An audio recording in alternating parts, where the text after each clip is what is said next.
In today's video, I'm going to teach you how to change the text color in Adobe Illustrator.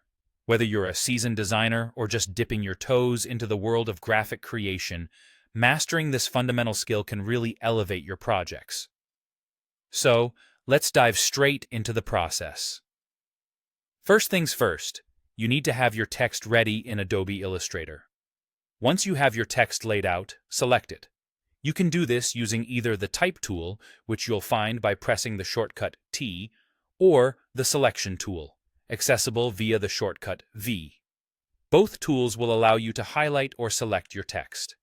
The choice between them often comes down to personal preference or specific needs within your project. Now that your text is selected, our next step involves opening the panel where we can adjust its properties. You'll either want to open the Properties panel or the Character panel.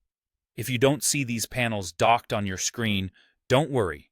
You can easily access them by navigating to the top menu, clicking on Window, moving your cursor down to Type, and then selecting Character.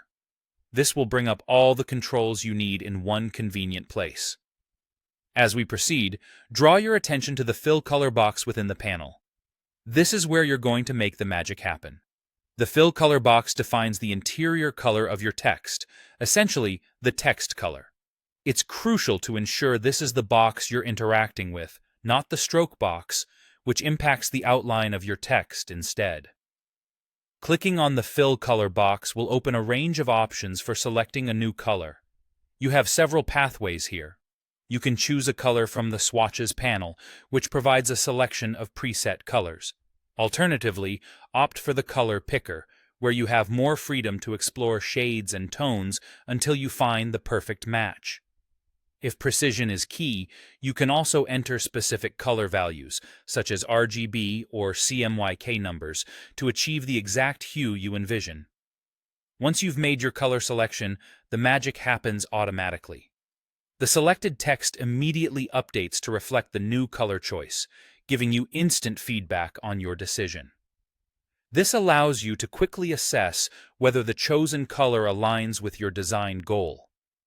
With this straightforward process, changing the text color in Illustrator becomes a seamless task that opens up endless creative possibilities. It's amazing what a splash of color can do to bring your designs to life. Thanks for following along in today's tutorial, and I hope this has made working with text in Illustrator a little easier. Until next time, keep experimenting and exploring new creative boundaries.